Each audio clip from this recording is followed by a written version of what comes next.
Conozcamos la Biblia con el padre Claudio Doglio.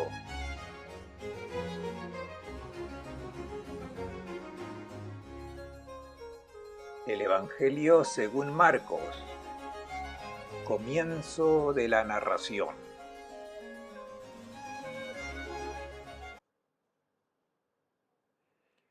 Comienzo del Evangelio de Jesucristo, Hijo de Dios. Así comienza el texto del evangelista Marcos. Es una forma algo extraña de comenzar una narración. Comienzo del Evangelio.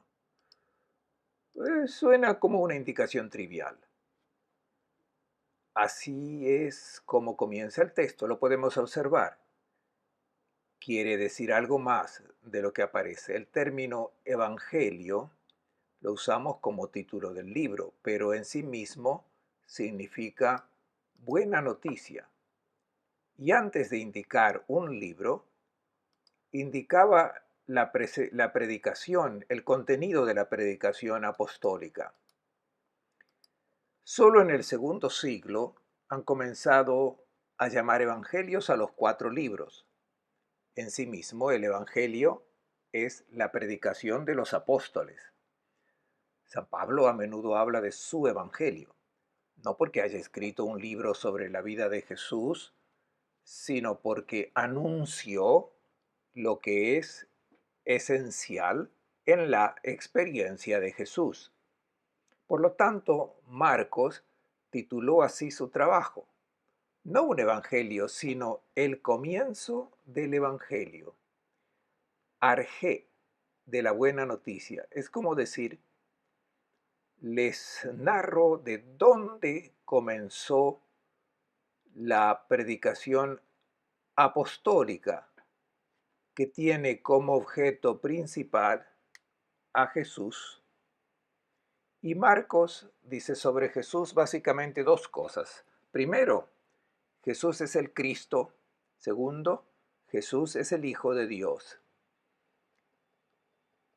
Estas 2 afirmaciones fundamentales son para Marcos el querigma apostólico de fondo, el contenido de la predicación.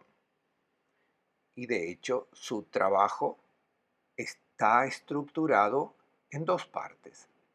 Con el título nos ha dicho de alguna manera la organización de todo el texto, porque la primera parte de la historia de Marcos culmina en el capítulo 8 con la profesión de fe del apóstol Pedro, quien le dice a Jesús, tú eres el Cristo.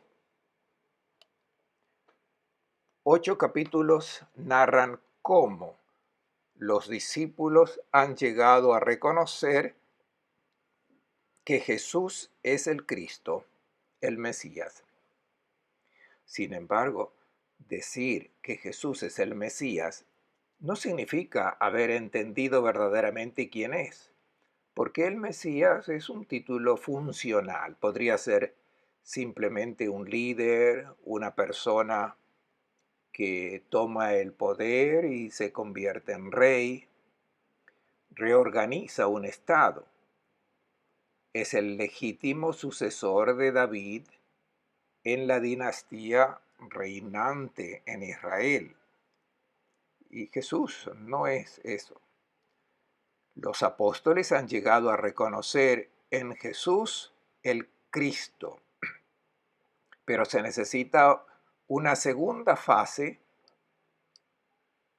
y esta es la segunda parte del Evangelio, en la que el Maestro explica a sus discípulos que ser Mesías significa morir, dar la vida. La segunda parte es el camino de formación de los discípulos para que comprendan el drama de la cruz, para que puedan acoger el sentido salvífico que tiene la cruz. La segunda parte culmina al pie de la cruz, donde un soldado romano, habiendo visto morir así a Jesús, dice, realmente este hombre era hijo de Dios.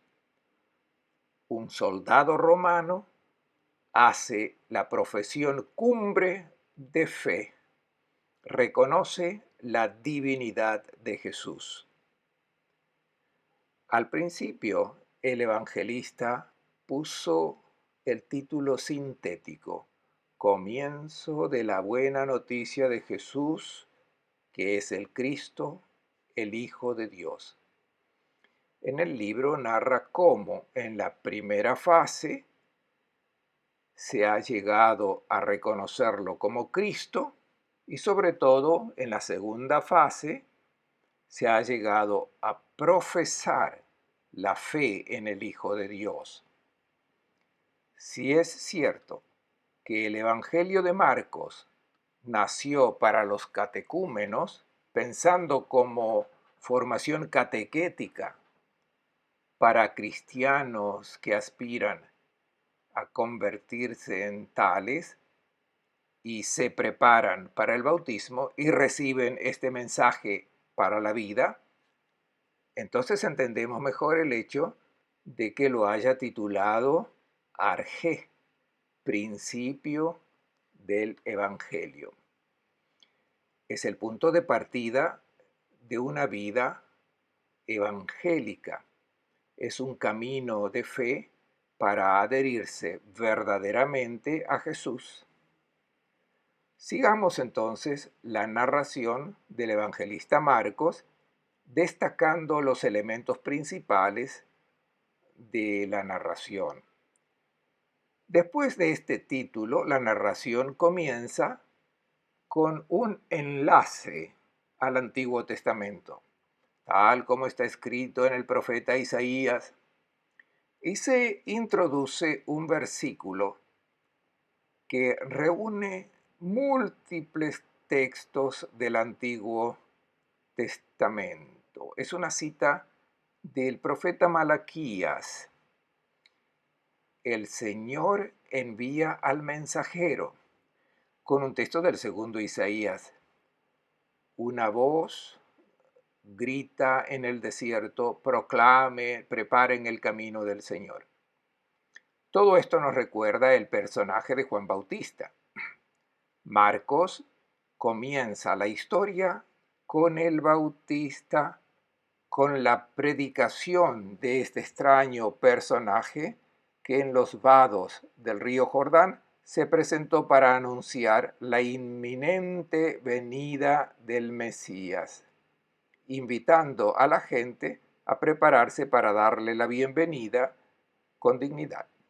Juan predicaba un bautismo de penitencia, es decir, predicó un rito de inmersión en las aguas. En la zona donde el Bautista predicaba estaba el pasaje del río a lo largo del camino que conducía a Jerusalén.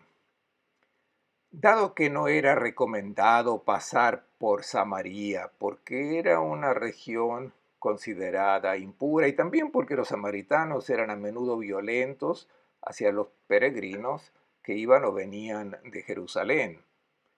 Es por eso que los habitantes de Galilea que iban a Jerusalén o regresaban de Jerusalén preferían pasar más allá del Jordán.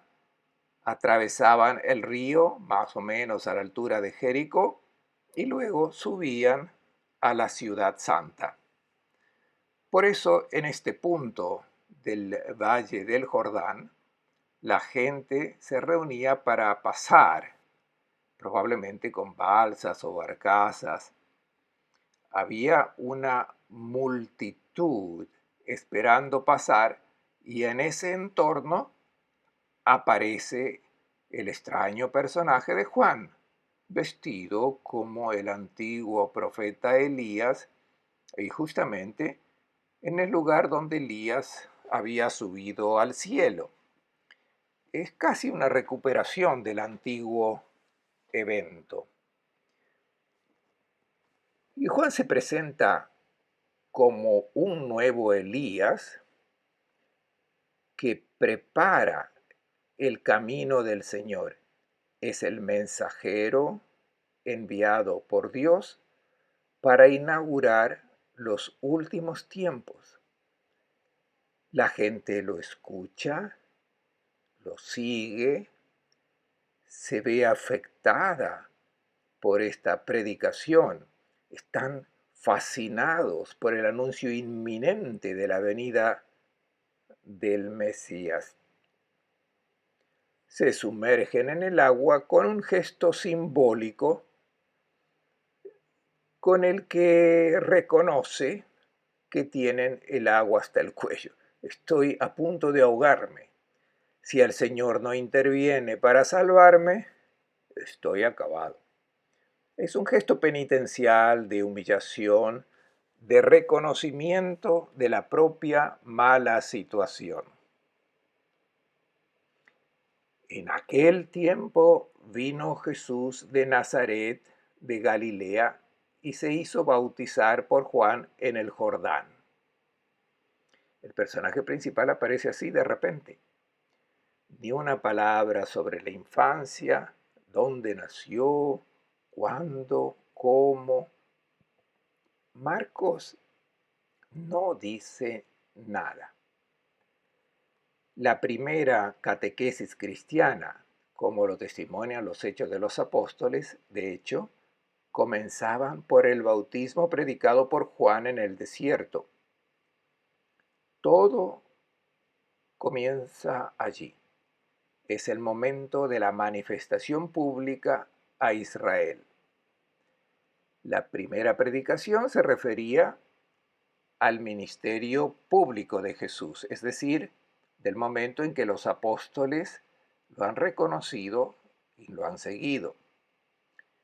Lo que había sucedido antes, de alguna manera, no le interesaba, no era importante, no hacía parte de la experiencia apostólica y por lo tanto solo serán los sucesivos, el trabajo de Mateo y de Lucas, quienes presentarán los bocetos sobre la infancia del Salvador, con una intención teológica particular.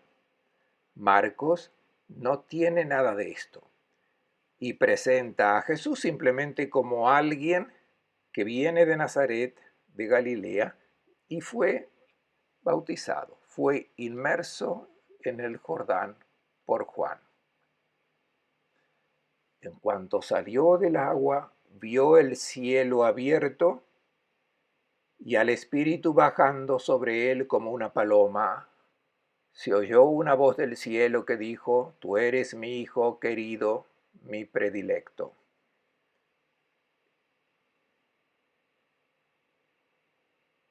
Es la teofanía en el Jordán. Es la inauguración del ministerio de Jesús. Teofanía significa manifestación de Dios. Sucede algo grandioso que hace referencia a Jesús. La descripción de Marcos es esencial.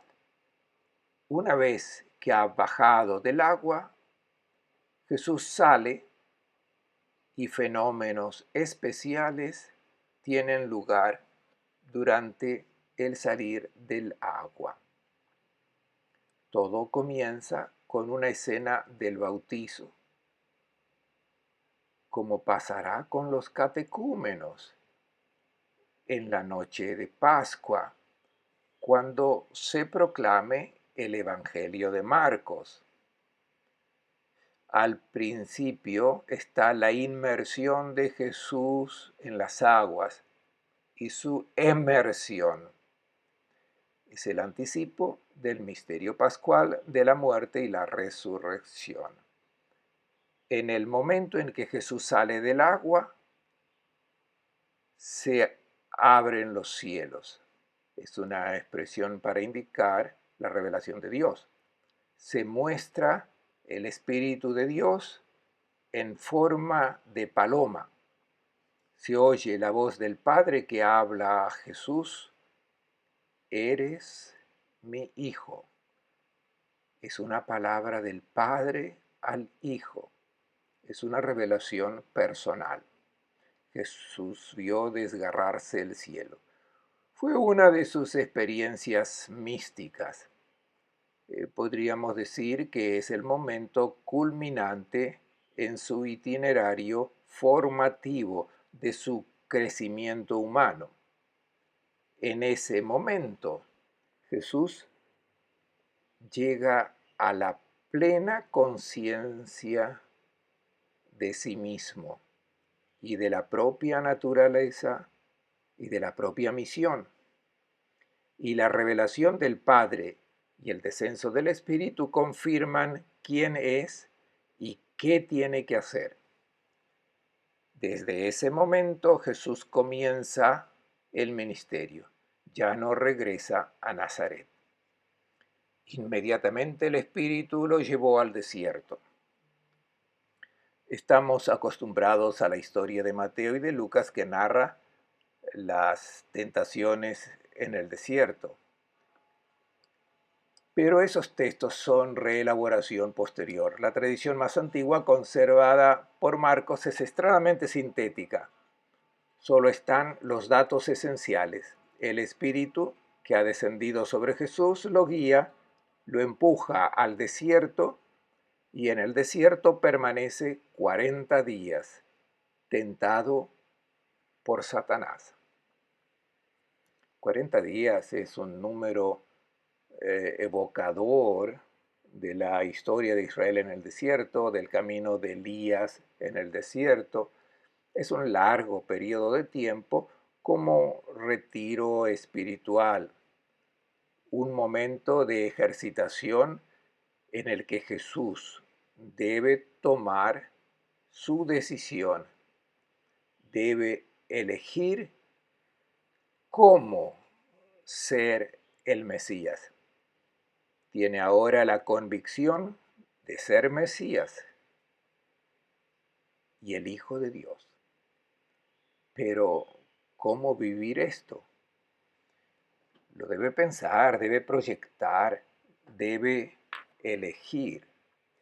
Aquí es donde aparece la tentación satánica que Marcos en realidad no especifica. De hecho, toda la vida de Jesús fue una tentación. Durante todos los años de su ministerio, muchas personas, incluyendo a sus amigos, le sugirieron formas alternativas. Encontraremos que en el centro del libro de Marcos tenemos el personaje de Pedro que Jesús llama Satanás. Aléjate, Satanás. Pedro es uno de los tentadores. Es un amigo de Jesús que le sugiere algo equivocado. Le indica un camino que no es el de Dios. En aquellos días de desierto, Jesús elige el camino del Mesías de acuerdo con el plan de Dios. Vivía con las fieras y los ángeles le servían.